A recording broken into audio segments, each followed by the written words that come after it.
ನಾಲಿಗೆ ಕತ್ತರಿಸಿದ ಗಿಣಿ. ಒಂದಾನೊಂದು ಕಾಲದಲ್ಲಿ ಜಪಾನ್ ದೇಶದಲ್ಲಿ ಒಬ್ಬ ಮುದುಕನಿದ್ದ. ಅವನಿಗೆ ಪಕ್ಷಿಗಳೆಂದರೆ ಬಹಳ ಪ್ರೀತಿ. ಅವನು ಒಂದು ಗಿಣಿಯನ್ನು ತನ್ನ ಮಗುವಂತೆ ಪಾಲನೆ ಮಾಡುತ್ತಿದ್ದ. ಆದರೆ ಅವನ ಮುದುಕಿ ಹೆಂಡತಿಗೆ ಪಕ್ಷಿಗಳನ್ನು ಕಂಡರೆ ಆಗುತ್ತಿರಲಿಲ್ಲ. ಆ ಗಿಳಿ ಬಹಳ ದಿನಗಳಿಂದ ಮುದುಕನೊಡನೆ ಇದ್ದು ಮಾತನಾಡುವುದನ್ನು ಕಲಿತು, ಬೆಳಗ್ಗಿನಿಂದ ಸಾಯಂಕಾಲದವರೆಗೂ ಮಾತನಾಡಿ ಮನರಂಜಿಸುತ್ತಿತ್ತು. ವಟವಟ ಮಾತನಾಡುವ ಗಿಣಿಯನ್ನು ಸಾಕುತ್ತಿರುವ ಮುದುಕನನ್ನು ಅವನ ಹೆಂಡತಿ ಸಿಕ್ಕಾಪಟ್ಟೆ ಬೈಯುತ್ತಿದ್ದಳು. ಅವಳಿಗೆ ಮನೆಗೆಲಸ ಜಾಸ್ತಿ ಇದ್ದ ದಿನ ಕೋಪ ನೆತ್ತಿಗೇರಿ ಗಿಣಿಯನ್ನು ದ್ವೇಷಿಸುತ್ತಿದ್ದಳು. ಅಂದು ಅವಳಿಗೆ ವಾರದಿಂದ ಶೇಖರಿಸಿಟ್ಟ ಬಟ್ಟೆಗಳನ್ನು ಒಗೆಯಬೇಕಿತ್ತು.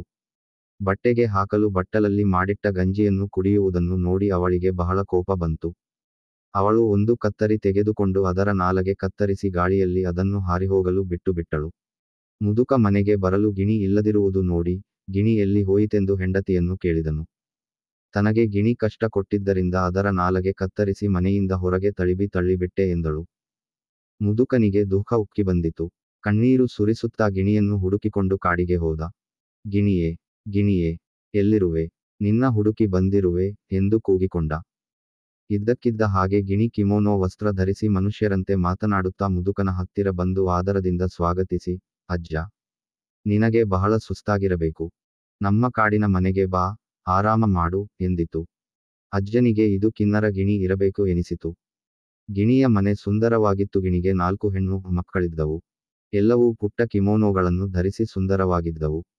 ಎಲ್ಲರೂ ಸೇರಿ ಅಜ್ಜನಿಗೆ ಒಳ್ಳೆಯ ಹಬ್ಬದ ಊಟ ತಂದಿಟ್ಟವು. ಸಿಹಿಯಾದ ಪಾನಕ, ಪಾಯಸ ಎಲ್ಲ ಕೊಟ್ಟವು. ನಂತರ ಅಜ್ಜನನ್ನು ಮನರಂಜಿಸಲು ಸುಂದರ ನೃತ್ಯ ಮಾಡಲಾರಂಭಿಸಿದವು.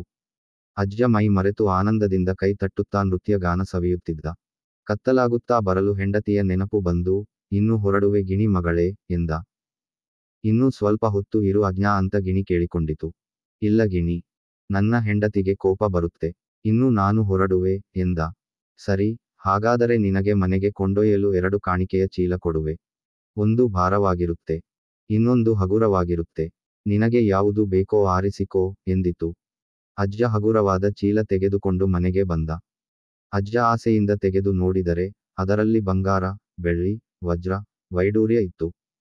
ಅವರಿಗೆ ಅಪಾರ ಸಂಪತ್ತು ಸಿಕ್ಕು, ಜೀವನ ಪರ್ಯಂತ ಸುಖವಾಗಿರಲು ಸಾಕಾಗುವಷ್ಟಿತ್ತು. ಯಾಕೆ ಗಿಣಿ ಕೊಟ್ಟ ಭಾರದ ಚೀಲ ತರಲಿಲ್ಲ ನೀನು ಎಂದು ಅಜ್ಜನನ್ನು ಅಜ್ಜಿ ಬೈದಳು. ನೀನೇ ಹೋಗಿ ಬೇಕಾದರೆ ತೆಗೆದುಕೊಂಡು ಬಾ ಎಂದು ಅಜ್ಜ ಹೇಳಿದ. ಅಜ್ಜಿಗೆ ಆಸೆ ತಡೆಯಲಾಗಲಿಲ್ಲ. ಮಾರನೆಯ ದಿನ ಬೆಳಗಾಗುತ್ತಲೇ ಎದ್ದು ಕಾಡಿಗೆ ಹೊರಟು ಗಿಣಿಯ ಮನೆಗೆ ಬಂದಳು. ಗಿಣಿಯು ಅಜ್ಜಿಯನ್ನು ಕೂಡ ಅಜ್ಜನಂತೆ ಆದರಿಸಿ ಊಟ ತಿಂಡಿ ಹಾಕಿ, ಹೋಗುವಾಗ 2 ಕಾಣಿಕೆಯ ಚೀಲಗಳನ್ನು ತೋರಿಸಿ, ಯಾವುದು ಬೇಕೋ ತೆಗೆದುಕೋ ಎಂದಿತು. ಅಜ್ಜಿ ಈ ಭಾರವಾದ ಚೀಲ ತೆಗೆದುಕೊಂಡು ಬೇಗ ಮನೆ ಕಡೆ ಹೊರಟಳು.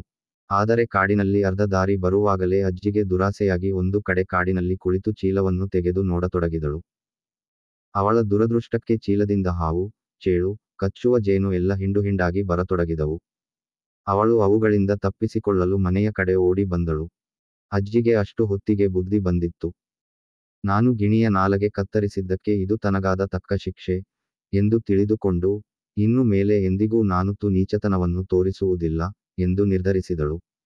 ಅಂದಿನಿಂದ ಅಜ್ಜನ ಪಕ್ಷಿಗಳನ್ನು ಅವಳು ಬಹಳ ಪ್ರೀತಿ, ಕರುಣೆಯಿಂದ ನೋಡುತ್ತಿದ್ದಳು. ಅವುಗಳಿಗೆ ಸಾಕಷ್ಟು ತಿನ್ನಲು ಧಾನ್ಯಗಳನ್ನು ಕೊಡುತ್ತಿದ್ದಳು. ಪ್ರಾಣಿ, ಪಕ್ಷಿಗಳಿಗೆ ದಯೆ ತೋರಬೇಕು ಎಂಬುದನ್ನು ಅರಿತುಕೊಂಡಳು.